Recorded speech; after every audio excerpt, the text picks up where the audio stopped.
everyone, I'm Shruti Sridhar, your educator at What Next Education.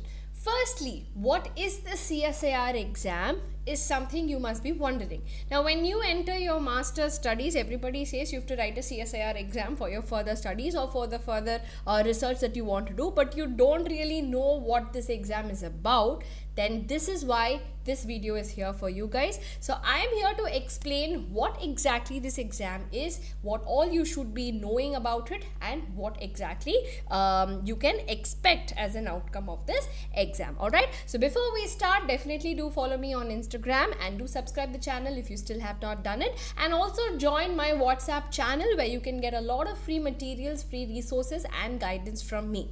Now all of these links are in the description box. Don't forget to check them out before you go. Alright, so when we talk about the CSIR NET exam, now this is conducted by a body known as NTA, okay, but basically you must have heard of something called the UGC NET. Now the UGC NET is conducted for many subjects, which is the arts, the humanities and other commerce subjects, languages, everything comes under the UGC NET.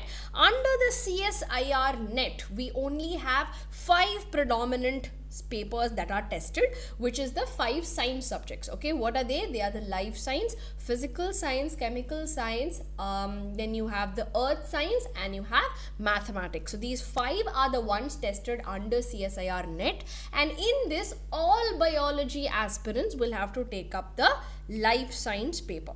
Okay, now irrespective of what stream you are in, okay, whether you're doing a biotechnology major, botany major, zoology major, microbiology major, or whatever stream of life science, of biology you are doing, you will have to take up this single paper known as the life science paper for your CSIR NET. Now that's where the complication comes, because this life science paper has 13 units in its syllabus, which is a mixture of all the biology subjects, okay, which includes techniques and practical biology, includes microbiology, includes plants and animal physiology, includes molecular biology, cell biology. So anything pertaining to biology will be there. So based on your major, you will have to strategize and prepare for these units. Okay, so the syllabus you can easily access, so make sure you are preparing for the life science paper irrespective of what your major is. Okay,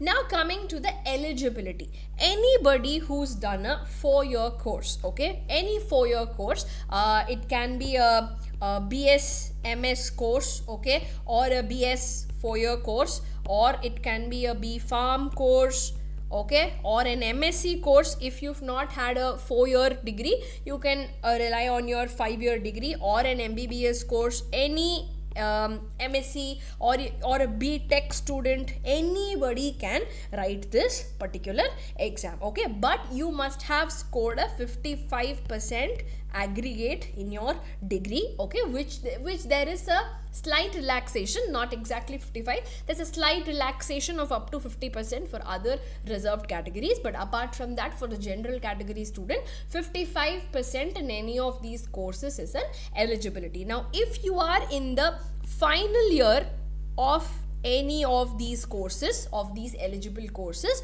you can still take up this exam, because you will be appearing, you will be attempting in the appearing category. So you just need to take an attestation, a confirmation from your college, and then you will be able to write this particular exam. Okay, so eligibility is any 4-year degree or a master's degree or an MBBS degree is enough for this. But when you look at the age criteria, now in this exam we have 2 major categories, which is the JRF and the LS, or the lectureship. For JRF it is 28 years. Again, for reserved categories there's a slight relaxation, but generally it is 28 years. But for LS there is no age limit. Anybody can take up the exam for the lectureship category. Now ma'am, what are these 2 categories that you're talking about? Now when you look at the JRF, it stands for the Junior Research Fellowship. Alright, now through this, why do you need this fellowship? When you are working in some lab, or when you are going for your PhD studies,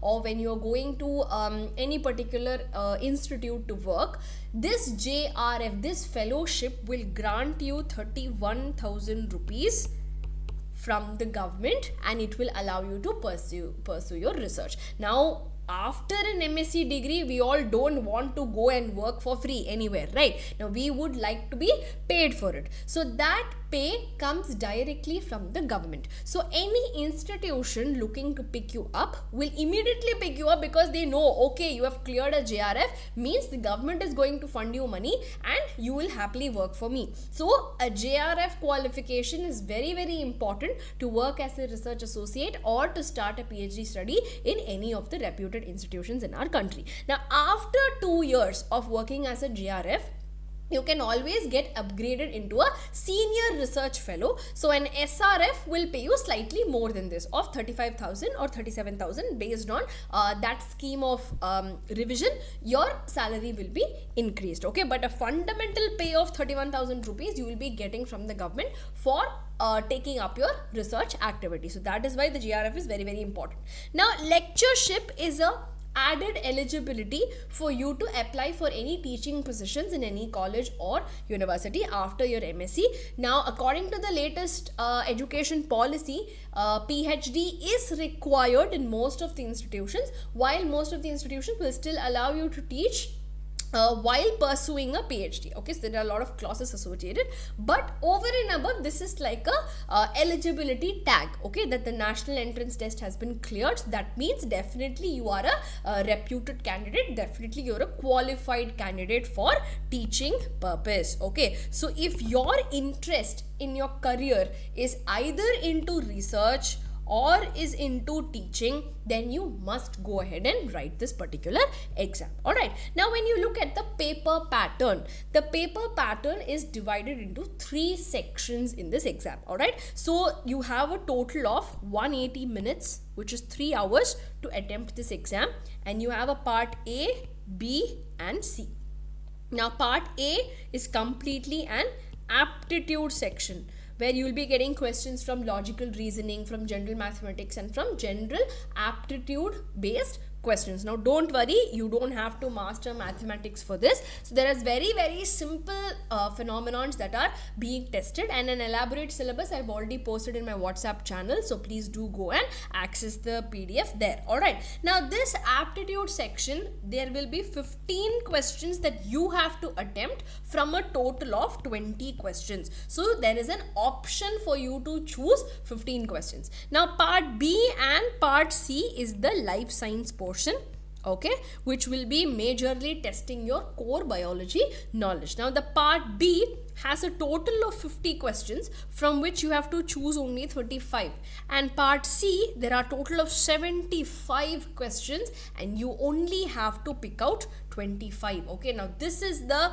hard part, because from 75 you got to pick up just 25, and that 25 has to be done time efficiently, and you need to go through all 75 so that you don't make a mistake of choosing a question that you don't really know. Okay, probably something you know is hidden in the other 50, right? So all of these strategies have to be implied, but the paper pattern remains as such. Alright, so 15 out of 20 in part A, 35 out of 50 in part B, and 25 out of 75 in part C. That's going to be your paper pattern. Now when you talk about the marking, there is a negative marking that is applicable, but a negative of a 25%, which means for the part A, I get a +2 for every correct answer and a -0.5 for every wrong answer. Now for part B also is the same, +2 for the correct answers and -0.5 for the wrong answers. But part C is where you will get +4 for every correct answer and -1 for the negative answers. Alright, so part 4 is essentially the higher weightage in your paper, because 100 marks comes from this particular section and the remaining 100 marks is taken from the others. So a total of 200 marks is your entire paper. Okay, now even though part C has +4 and a -1, still out of 75 you pick out only 25. So options are there and it's very easy for you to select those questions. But part B is there, no, 50 are there, you have to choose 35. So it's like you can omit only 15, not even half. Okay, it's only 15 that you can leave out. And in that 35, if you make a negative marking, again all 0.5s will add up. So the most number of questions come from part B, but of course the mark wise weightage is from the part C. In a later video we'll definitely discuss strategies around this, but this is the rough marking scheme. Now why should you write this exam?